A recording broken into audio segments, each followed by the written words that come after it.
Hello and good morning. Good morning. Hello, everyone. Thank you so much for being here this morning after a long and hopefully wonderful weekend.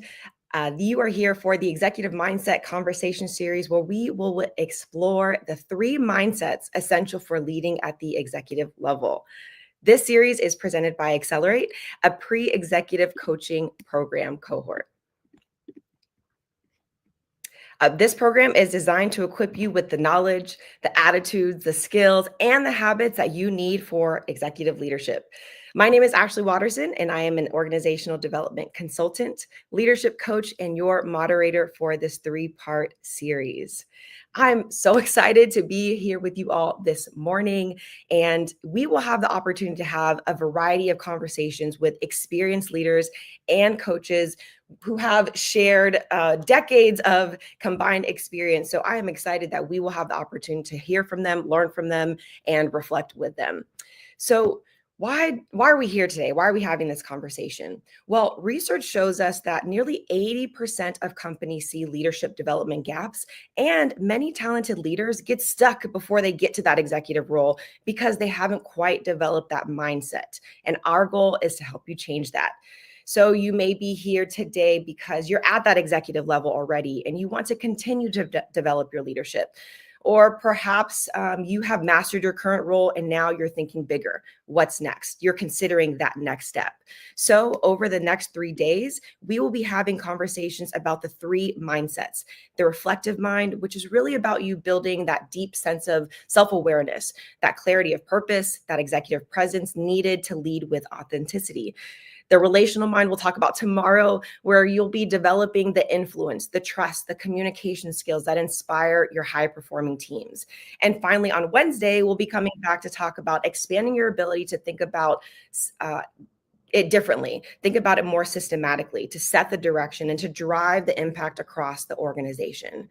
So again, I'm so excited that you're here with us today. And at the end, you will have a chance to assess where you are at and to determine if you're ready to be at the executive level. Throughout today, we encourage you to ask questions. Please drop them in the chat. We'll answer them throughout, and we'll also have some time at the end to answer any questions that you may have and hear from some of our experienced leaders. Additionally, at the end, we'll share some information about a transformational program that we have to offer and an opportunity for you to participate this fall. Today, we are going into a deep dive of the reflective mindset. And I'm joined here today by Benjamin Lundquist, who brings over 25 years of experience helping purpose-driven leaders align their character and calling. Ben, good morning. Hey, Ashley, good morning. How you doing? I'm doing amazing. How are you? Yeah, I'm doing wonderful. Had a good weekend, and yeah, very excited about this conversation. Thanks so much for hosting, and it's an honor to be here with you today. Thank you so much. All right, well, Ben, I'm going to just dive right in. So the first question I'd like to ask you is, why is self-awareness and reflection non-negotiable for leaders who want to grow at the executive role? Yeah, I think that's such a great question. When I think about the topic of being a reflective leader, I'm always thinking about how that really is part of the foundation of your leadership, and it's the foundation of you when it comes to longevity. So leaders who are not self-aware, they are not going to go the leadership distance in maximizing their gifting, their abilities, and really impacting people to the fullest potential. So when I think about self-awareness, for me, it really is foundational to people being a healthy and a high-functioning leader Mhm. who can go the distance in their leadership. Yeah, absolutely. I think it's really important to understand who you are and how you impact others. So yeah, great. Yep. Thank you. So when I think about just being a leader who is self-aware, part of the uh, some of the components that I think are so essential to self-awareness is that when you're self-aware, you know who you are, Ashley, as a leader. You know that you come into your organization with worth, value, and contribution already. So when you're self aware, I think you walk into rooms with more confidence. You can also be more patient when it comes to making decisions. You Mhm. could be more strategic. You can lead a lot more with your mind, sometimes than emotions when it comes to, you picking decisions and navigating the complexities of your organization. So being self-aware, I think it's huge because it helps you understand who you are. And it also actually helps you have an understanding of your thoughts, your emotions, and your motives. I don't know about you, Ashley, but there are times when we can be so emotionally driven that we may not make the best decision for our company in that moment, because we're not in tune with the emotions that we have. So part of being self-aware is saying, I am in tune with my thoughts. I Mhm. know the emotions that I have in this room or in this moment. And you also can understand the motives of why you are doing what you're doing and how you are leading. So yeah, self-awareness, it's massive. Ashley, it's not built overnight. It is built over time as we lean into systems, questions, and community that really help us be healthy and very self aware as leaders. Yeah, absolutely. Like you mentioned, self-awareness for yourself, but also for other people. Like you Yep. said, walking into the rooms, really understanding where you're at emotionally, absolutely all critical elements. Now, Ben, I've also heard that critical thinking and learning agility are essential when it comes to being a high functioning leader. So, can you expand on what those two skills are and why they matter? You bet. I think as we're kind of couching this conversation today on Monday about the reflective mindset, I'll just say that all of your effectiveness as a leader, it starts in the mind, and then it moves to practice, and it moves to execution. So obviously, you got to think about being self-aware.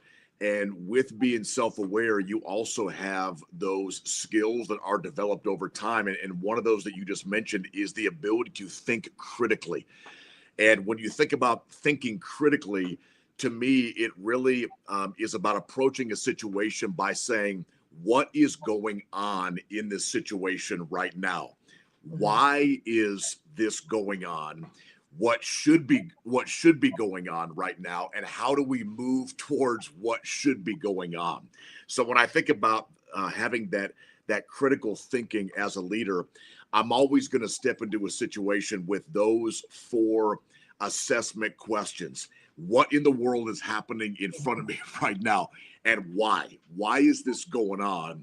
And then being able to go from here's the reality to what we want to see happening, what should be happening, and then how are we going to get there and how are Mhm. we going to move forward. So again, I think being a reflective mindset leader, it means that you're able to assess situations with clarity and be able to go from what's happening to what should be happening, and then moving your team and your organization forward. So again, it's a skill that we develop over time, Mhm. but it's a skill that's just based on you knowing yourself and you being able to ask the right questions so you can actually reflect on what is going on. Right. And talking about, communicating that vision. We'll talk about this also in terms of working with your Yep. teams, when you have that strategic mindset, is how do you share that vision in terms of how do you move forward? So that is definitely weaved out throughout our next few days.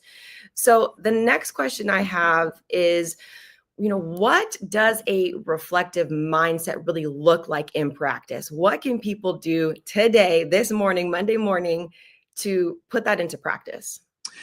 Absolutely. So I think when it comes to being a reflective leader and having a reflective mindset, it is setting up over time systems, habits, and practices that really cultivate that kind of mindset in you as a leader.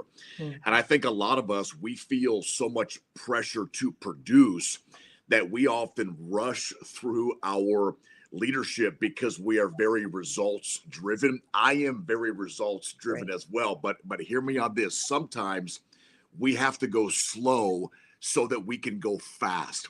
Mm, And when it comes to going slow, that is that reflective mindset where we are taking some time to just be present, to think, to process, to ask really good questions. mhm, So, for me, two of those systems that anybody can implement at whatever level they are in their organization as a leader.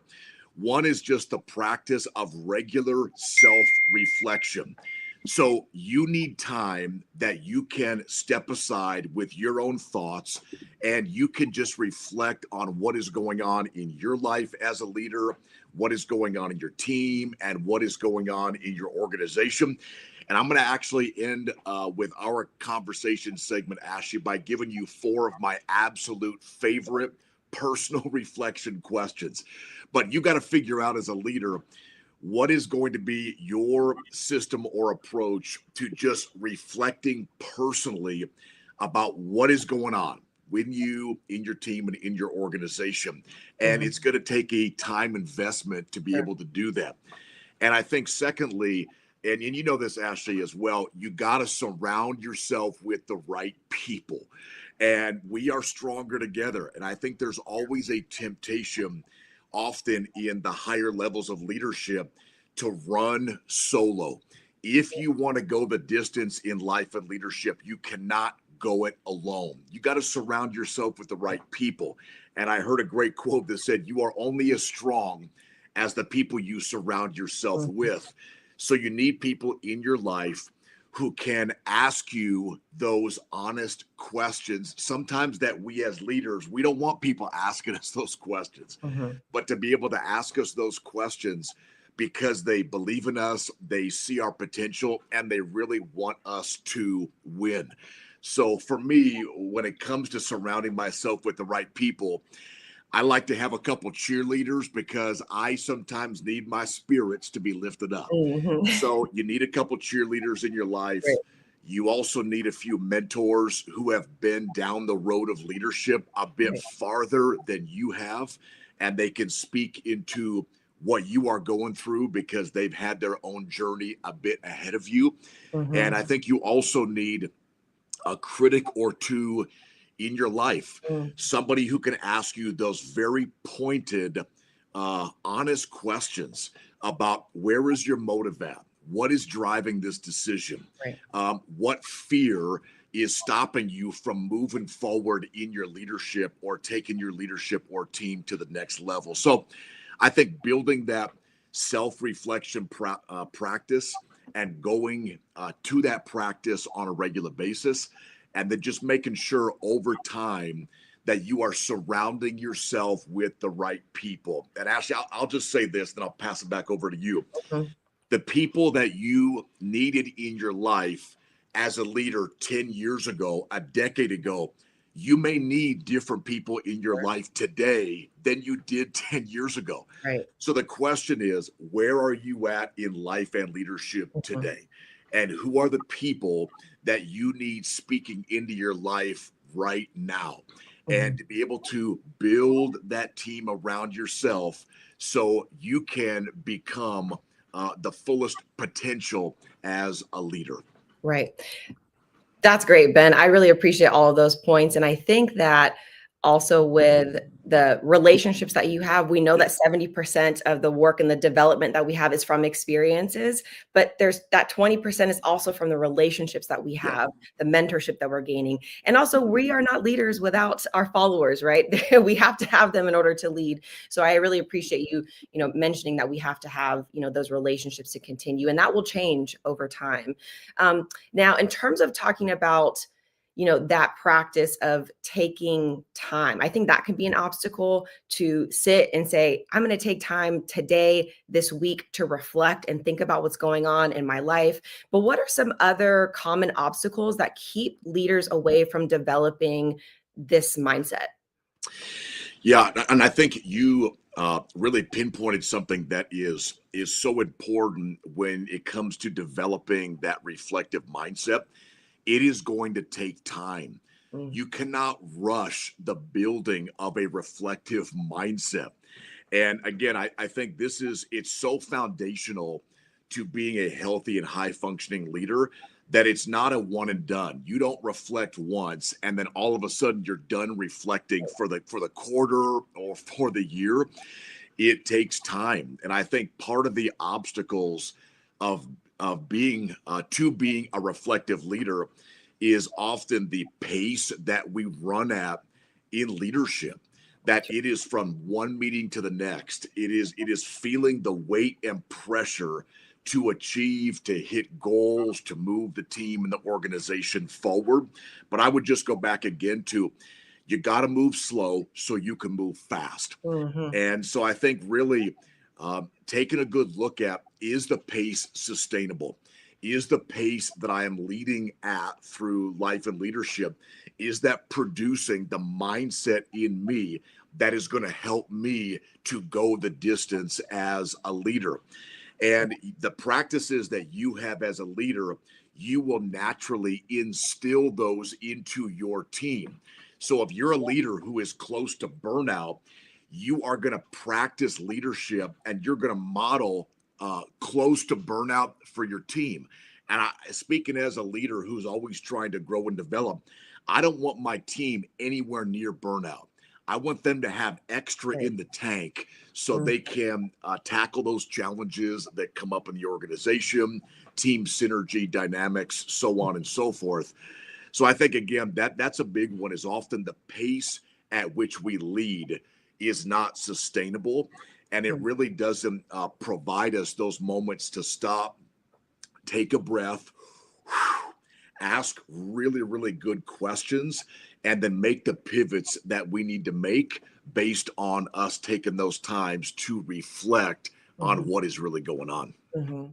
And I think maybe part of that reflection too could be, you talked about mentors, people that are going to support you along the way, but kind of getting that feedback too it's not just you that always has to do it by yourself to engage in conversations about what's going on, to have that kind of collaborative mindset as well. So I wonder if you can speak to, again, what type of proactive ways individuals can think that it's not just them. They don't have to go on this journey alone to develop the skills that they need to be at the executive level. And when they get there, right, like we said, it does not end. It is a journey. It's nonstop. You could be at the highest level and you still need to reflect. So can you talk about a little bit more about this, connection to getting feedback as a part of the reflective mindset? Yeah, I think that's a great question. When we think about getting feedback, we often get intimidated by, where am I going to find my people? Do I order them off Amazon? Where do you find, where do you find seasoned mentors? Where do you find sages? What I always recommend as a place to start is take 30 minutes and take an inventory of the existing relational network that you already have. We often think about, I've got to find somebody that I don't know and begin connecting with that person. But what if we said, you already do know people who Mm. can be great voices of wisdom who can speak into your life? So before you go outside, I want to challenge you to go inside and to begin to think about, who are the people who you could begin to do a closer relationship and leadership mentoring dynamic, who could really speak into your life. So take an inventory. Who are your people? And when it comes to you having mentors, sages, and those voices of experience, there are times when you have a relationship that may be very official and defined, where you sit actually across the table from somebody and you actually say, I am inviting you to be a mentor into my life. I am inviting you to use your voice to speak into me. So there are times when you have that very defined relationship with somebody where you actually make that ask. But I'll also say, there are many mentors that I have, and you may laugh at this. There are many mentors I have who have no idea that they are a mentor of mine. Sure. And so there, whether that's a mentor on YouTube, whether it's just people that you are asking questions Mhm. of, But often take an inventory, see who's already in your network. Some of those may be official asks when it comes to being a mentoring Mhm. voice. But for others, you are simply going to, on a regular basis, ask questions Mhm. of people who have more experience and more developed skills than you in certain areas of life and leadership. So it can be a little more organic or it could be a little bit more official. But I would say I probably have well over 100 mentors. And I can say not all of those mentors, they may not all know that they are a mentor of mine, Yeah. but they have really used their voice to speak into my life. And so again, don't go at life and leadership alone. If you want to lead long term, if you want to go the distance, you can't go it alone. And I Right. think the first place to start is recognizing you already have great people in your life. You Right. already have great leaders that you already know. And you can just take the inventory and start making an intentional effort to connect with them. Just start asking questions Mhm. and give them permission to speak into your life. Right. And it goes back to the point that you talked about earlier. It's about those that you surround yourself with. You mentioned you have over probably 100 mentors, and they probably serve in different roles, a different Yep. capacity as to how they mentor you because they have different strengths. So I think that that's also important that, we have friends that are the friends that we, spend our family time with. And then we have the friends that we go, to brunch with. So everybody can serve a different purpose. They don't have to serve all one purpose. So I think that that's great. We need more people in our life. You're not by yourself. So absolutely. Thank you for sharing. And I think that's what you brought up is so important when you think about like who do I even invite? Simply think about a reflective moment and just Mm, ask the questions, what's going on in my life right now? yeah. What's going on in my leadership right now? Where do I need to grow the most right now? Mm, And then you can take the inventory of your network and begin to look for people who can really speak into the life chapter and stage that you may be in. Think about your biggest challenge that yeah. you have right now in life and leadership. That's what you need somebody speaking into right now. You don't need somebody speaking into the challenge you had a decade ago. You Sure. need somebody speaking into 2025. What are you going through? What challenges are you coming up against? Mhm. And where do you want to grow the most? And intentionally identify people who can speak into those areas of your life. Yeah, absolutely. We all have different seasons in our life. Yep. Absolutely. Well, thank you for this, Ben. I'm hoping people are, getting these little gems that we're dropping on them this morning. But I'd also now like to invite a few other guests, a few other people today who are, again, experienced coaches, seasoned leaders, people that work with leaders, people that help develop leaders. So this morning, we're also going to welcome Kevin Carrington, Seth Yalorda, and Pierre Quinn. So, gentlemen, if you would join us this morning. Hello. How's everybody doing? Hey, we're here. Wonderful. Good. Great, great, great. Hey, Seth, good morning. Good morning. Good morning, you all. So, at this point, I'd like to invite you all to share something that either resonated with you, any additional insights you've had, and a new reflection that you've had. So, I'm going to pass it on to Kevin first. What are your thoughts? What are your takeaways from things that Ben has been sharing this morning? Well, first thing I have to say is whenever I hear Ben's voice, it just makes me feel good inside. So, thanks for that, Ben. I really appreciate it. I was sitting here in reflection, kind of as you were speaking, and the value you can't put more value on building your tribe that you're going to learn from, and really the way I like to contextualize it is, you're gathering tools to put in your toolkit so that you can build the vision that's inside of you. And so, man, that really resonated with me, Ben. That was a strong piece of advice. And I've even seen over the course of my career how that has really crafted my career. And I'll just add this last point. Even as far as barbecuing is concerned. Yep. I got great barbecue mentors who served me very well this weekend on 4th of July. Yes. And so you got to find the people who do it great and learn, and it's real. That was great reflection. Yeah, absolutely. Thank you, Kevin. Let's see, Seth, what are your thoughts? Yeah, I mean, I just want to echo everything Ben said, Kevin said. I think the reflective mind, from my perspective, as we've been connecting it to self-awareness, is really valuable because it really helps the leader determine how they show up. And I think how leaders show up determines, how high or how, what level they lead.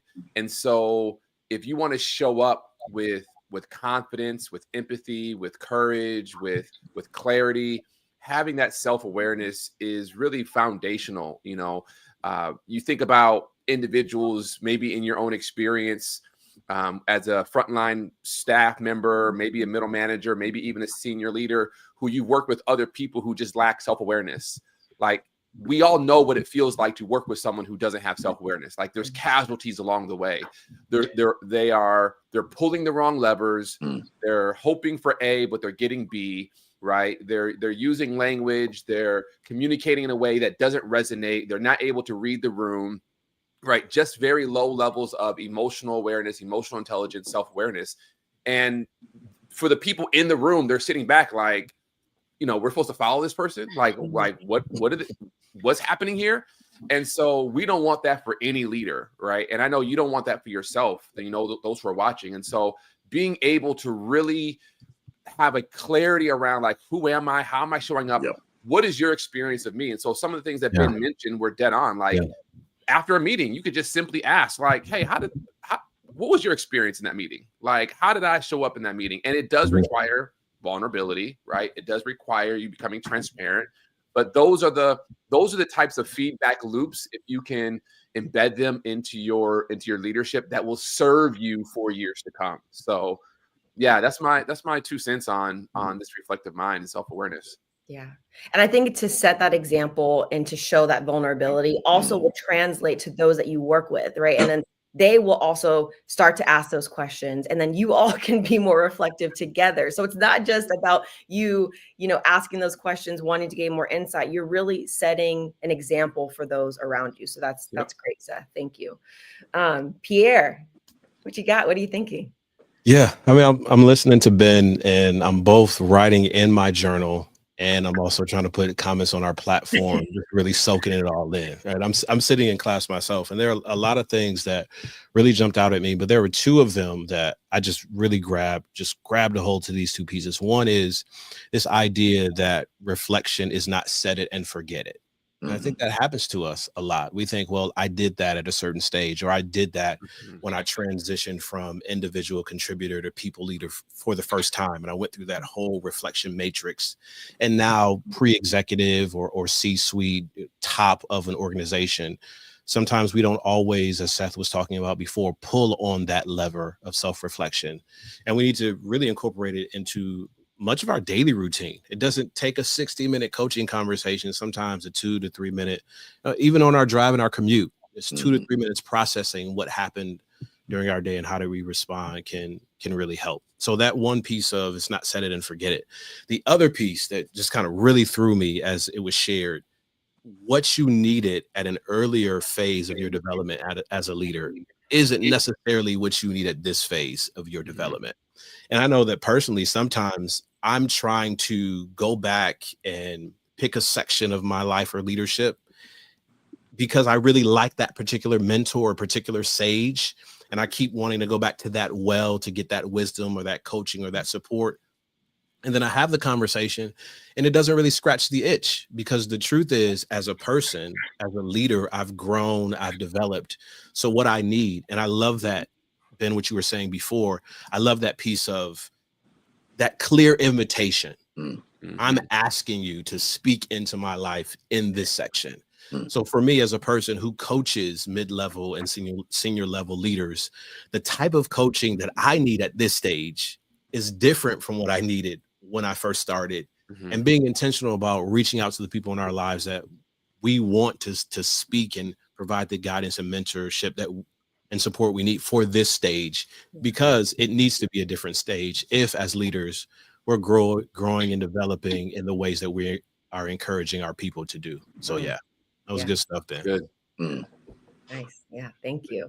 Well, thank you to those that have submitted questions, comments throughout. If you have more as we continue this conversation, please feel free to drop them in the chat so we can address them. And the first one we have is, as a leader, how do you walk through imposter syndrome? It's a great one. Who wants to take it? Yeah. I mean, I'll just say, like, I think there, you know, as you go to your next level in life and leadership, I think there's always going to be a piece of imposter syndrome because spaces and places are new. But I think that's where you can go back to, you know, that self-awareness as the foundation, and you can say, I do know who I am.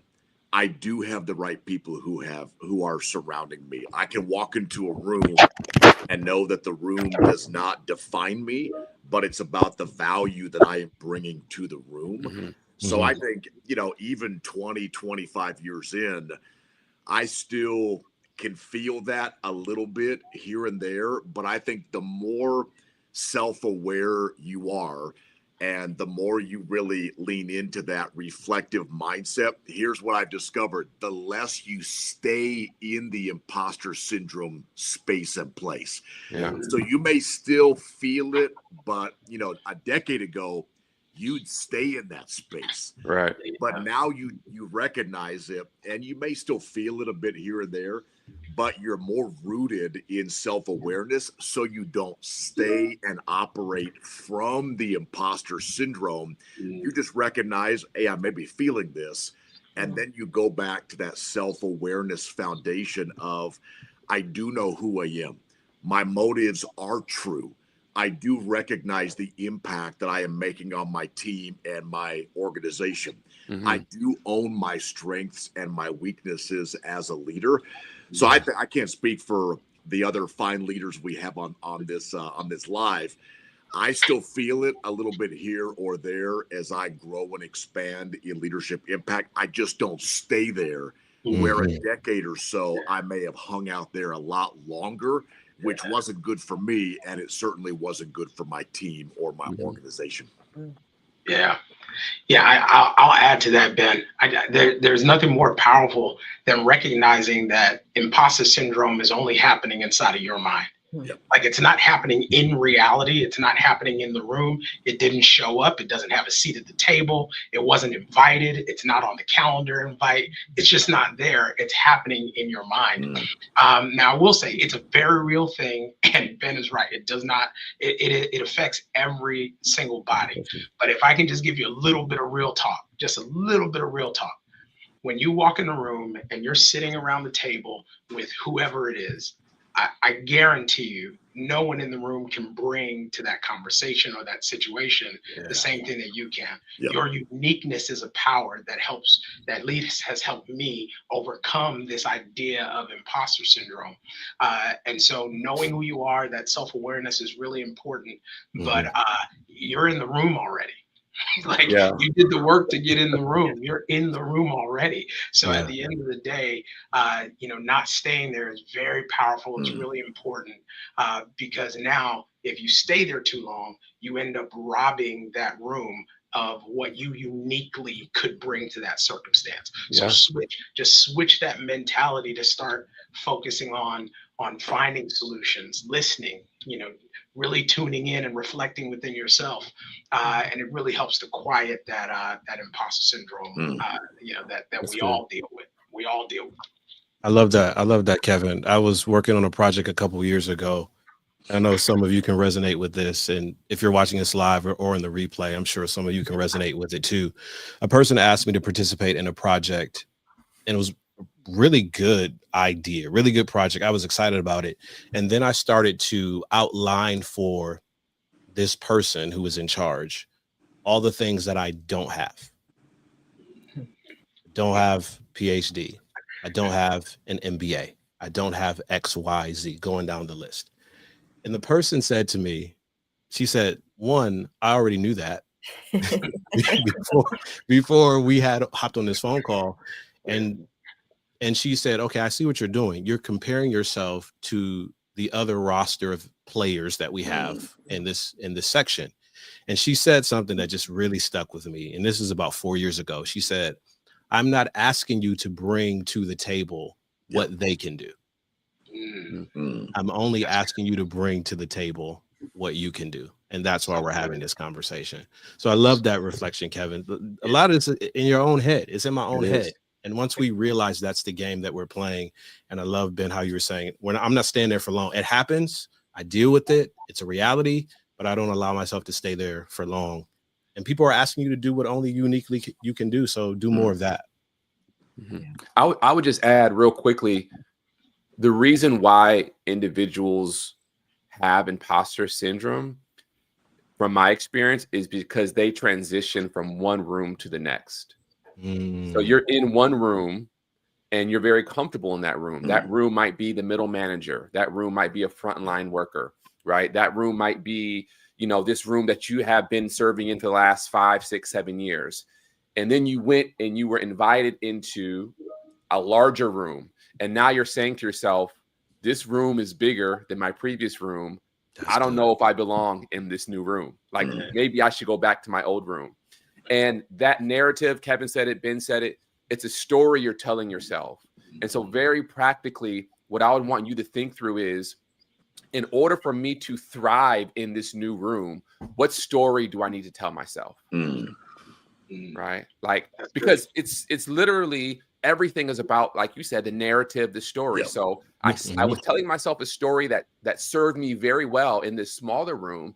Now I'm being promoted to a larger room, or to another floor. If you want to think about levels, another floor, what story do I need to tell myself that will serve me? And a lot of times imposter syndrome is an old story that's no longer serving us. And I've seen individuals sabotage this new room and didn't last long because they didn't change their story. Not because they didn't have the skills, not because they weren't qualified, not because of any of those resume items, right? They didn't have any gaps in their resume. It was just they could not tell themselves a new story, right? And so it literally boils down to, what story are you telling yourself, and can you tell yourself a new story that will serve you in this new space? Yeah. That's so good. Yeah, that's good. Hey, something that's been a tool that has been. Is it okay if we just add a little value, just like drop a little tool? Come on, man, give the value, Ben. Bring it. Bring it. Like when we're talking about for the next, today and then next 2 days, we're talking about mindset. And you think, like, any given day, we have 60,000 thoughts that pop into our head in any given day. So you got thoughts that are just running in your head all the time. Think about this: 95% of our thoughts are repeated from the day before. So if you don't disrupt yesterday's thoughts, you are going to think yesterday's thoughts again. So you got to do something with your thoughts. And so 60,000 in your head every day, 95% are repeated from the day before. And then you've got this idea that 80% of your thoughts are often negative, because we often go to worst case scenarios of, what if I don't add value to the room? What if the room doesn't respect me? What if the room doesn't want me? What if I'm not good enough for this opportunity? So real quick tool that has been so helpful for me is, think about putting 3 buckets in front of you. So you got 3 buckets. Bucket number 1 is the nonsense bucket. If you got a thought that comes into your head that is not helpful, it is not moving you forward, it doesn't honor your experience and your value, if it's not good for you, then drop that thought in the nonsense bucket and let it go. Name it. Second bucket is the contemplation bucket. And the contemplation bucket is for thoughts that you need to process with your team. You need to process with your mentors or with your sages. Hear me on this. Don't make long-term leadership decisions based on the tip of the iceberg when there is a whole lot more going on underneath the surface. So you need to think about, is that a contemplation thought, and get the thought with your people and actually flesh that thing out and find out in its entirety what is going on. And the final bucket is the one where the rubber meets the road, and that's the action bucket. And hear my heart on this. Leaders, there are some things in your life that don't need any more contemplation. They don't need any more thought. It is time to take action on that item because you already know what you need to do. You don't need to journal about it anymore. It is an action item, and it is waiting for you to take action on the action item. So, Seth, you're so right. You know, when it comes to, you got to get the narrative in your head in alignment with the opportunity that is in front of you. So, if it's a nonsense thought, put it in the nonsense bucket. Yeah. If you got to contemplate it and flesh it out because it's a tip of the iceberg, then get that thought with the right people and take some time to reflect. But it just may be an action item, Ashley, and it's just time to get it done. Action, step out, and rubber meets the road. Put some action to that thought. I love that. Yeah, that's good. Yeah. I know, Pierre, we might have another question in the chat. What do you see? All right. So we have, as a new manager, what are some major struggles you all have seen transitioning from field line supervisor to manager? That's a great question. I'll take a stab at it. I've seen this in leaders. The struggle that I've seen is going from doing the work to leading the work. Right. And I've seen individuals not be able to make that transition. One of the responsibilities as a leader, manager, is to delegate. And I think a lot of times individuals who go from one role to the next, they struggle with delegation, maybe because they don't trust their team. Maybe they feel like they can do it better. Maybe they feel like they don't want to bother their team. There's a lot of leaders who feel that way. I don't want to bother my team, so I'll just do it, right? And so they struggle with going from doing the work to actually developing the people to do the work, right? And I know there's probably more, but that's one of the major challenges that I see some individuals who are going from supervisor, frontline leader to manager is how do you make that transition from doing to leading? Is something I see often happen. Yeah. I'll chime in on that, Seth. You know, I think you hit the nail on the head. I would almost go as far as to say the depth of what you just shared makes it the single most important thing in making that transition. And I was listening for the but I didn't hear it. It's like doing the work to leading the workers. And I think that's the big thing. It's people. That transition between technical work, you know, getting the stuff done, the actual thing done, and leading the people who get the thing done is really there is no other answer in my opinion than that. It's getting to know people. And a lot of that is found in kind of a lot of the conversation we had today about reflective mind, just knowing, being self-aware in who you are as a leader, but actually caring about the people. That's the value. Ben's dropping value. I'll drop some value in there too. Actually caring about the people that you lead, starting there and getting to know them, getting to know what drives them, what motivates them, why do they show up every day, and working in that space with those individuals. That is the biggest work that a new leader can do in making the transition from kind of that frontline work to actually leading the workers.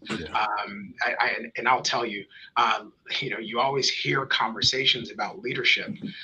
One of my questions for any new leader that I work with is just kind of like, why did you decide to do this?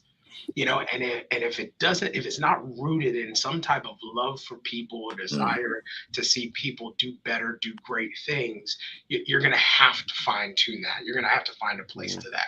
And so, Seth, I think you were right on with the answer there. It's really making that transition from focusing on the widget to focusing on the work or the person who's actually doing that work. Let me throw a caveat in there though to you as well for you all to respond to, because a lot of the struggle is when it's an internal promotion and now you're managing your peers. So how do you make that shift from, okay, we used to hang out and we're colleagues and now you report to me, and there's that feeling of, you know, imposter syndrome, you know, maybe some jealousy. There's like all types of professional dynamics taking place. Like, let's layer that on top of this. Yeah, I mean, you're speaking about some real bumps in the road, and I think it's important to know. I understand what people do in their minds. It's important to know that is not going to be the case for everyone and in every situation. However, those do exist. And in those spaces, I often, try to encourage people to remind yourself, there's a reason you stepped into that role, right? And there's a reason why those individuals that are there, whether they are the jealous ones or your cheerleaders, there's a reason that they're in the positions that they're in. And I think sometimes it's really impactful and important to start setting what I like to call leadership boundaries when you step into those roles. And some of those boundaries, they start to dissolve once you start having caring conversations with people. And one of the first things, and I was in a very situation just like that. And one of my first things was asking that individual who was like, you're in the job I was supposed to be in. My statement to them is, well, let's help you get into that role. Let's help you get there, because the job is about people. And so you work with that individual to help them get to that place. Now, you're not going to solve, every individual's challenge, but it's really important to kind of set those boundaries, because there still are objectives that have to be met. There still are things that have to get done. But once you approach it from a caring perspective, you'll get to find out what's really behind the thing that you're experiencing from those individuals, and you'll get there. But very real road bumps, in that transition. And I'll just say, we're going to be talking about this more tomorrow. But we're talking about the relational mind, right? We're talking about how to use your influence, how to develop those communication skills, how to build that trust with your team. And so I won't add too much more than that, but we'll be talking about this tomorrow. So make sure. Ashley, shut it down. Make sure you are. Give him everything. She said, "Don't give him everything." Pull it back. So we want to thank those that were able to join us this morning. We know some people had to pop in and out, and we are excited for those that will be watching this later on today. We hope that you are leaving with some inspiration, some tools for you to start building that reflective mindset that we've been talking about this morning. And Ben, I want to give it back to you with, just a strategy that, you want to encourage our listeners, those that are watching us today. What's something that they, should do? Yeah, thanks, Ashley, so much. And I hope this was helpful. And I would just say, when it comes to you cultivating a reflective mindset, you're going to be growing and cultivating that for the life of your leadership.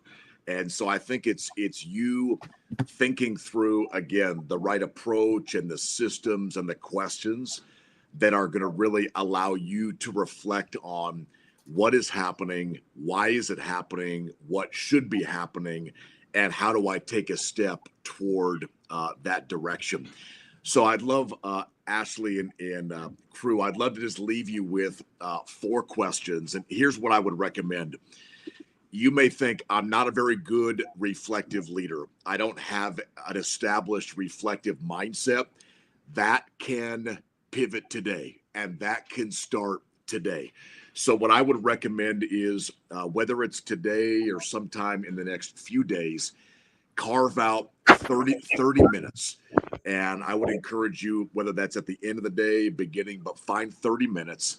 And let me just give you 4 reflection questions that I think are very worthwhile when it comes to just getting a snapshot of what is going on in your life.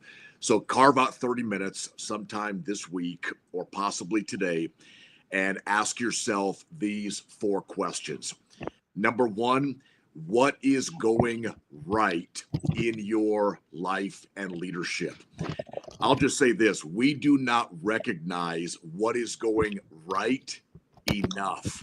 We often think about where we aren't at or what is going wrong. But I would just challenge you. Question number 1: what is going right? What things do you need to celebrate? What progress have you made? And make some bullet points under that question number 1. Question 2: what is going wrong? And when you think about what is going wrong, that is an item, a space and a place that is holding you back from your greatest potential. It is limiting the potential of your team or your organization. So, what is going wrong? And that could be a personal reflection question or professional. So, what is going right? Number 1. What is going wrong? Number 2. The only way to change what is going wrong is to name what is going wrong. So actually put a name to the things that are holding you back, holding your team back, or holding your organization back. Question number 3 for reflection: what is missing? Missing elements are things that need to be part of your life and leadership, but they're not currently. And so I want you to name the things that are currently missing. And as Ashley and I talked earlier, maybe you're missing a mentor. Maybe you're missing a community that is pushing you to be better. Maybe it's a training. Maybe it's a community of other leaders where you can get in the right room with people that want to grow and develop. But what is missing in your life? And these are things that you want to think about intentionally adding. And finally, that 4th question is: what in your life and leadership is confusing right now? What do you not have clarity on? And if you don't have clarity on it, that's where you want to process it with the right community. That's where you want to make a call to a sage or a mentor. That's where you may want to get into a community where other leaders who are wanting to grow and develop can help you find clarity on what is confusing. So that's your assignment. Today or sometime during the week, take 30 minutes, 4 questions for reflection as we talk about the reflective mindset. What is going right? Name it. What is going wrong? Also name it. Think about what is missing, things that you need to add to your life for your leadership, and then what things might be confusing that you need to process and gain clarity on. Those are great, Ben. Thank you so much. I will be doing that today, dropping in 30 minutes into my schedule, time blocking. So thank you for sharing that. I encourage everybody to, again, do what Ben is encouraging you to do as well. Now, if you'd like to take a deeper look into your executive mindset strengths, maybe your areas for development, we do have an assessment available where you can get a little bit more insight into this. It's going to take you less than 5 minutes. So we've dropped it into the chat.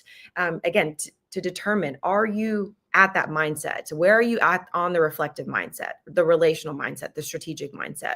I encourage you to also take that today or sometime this week, or maybe at the end of the 3 days after you've joined us for the 3 days.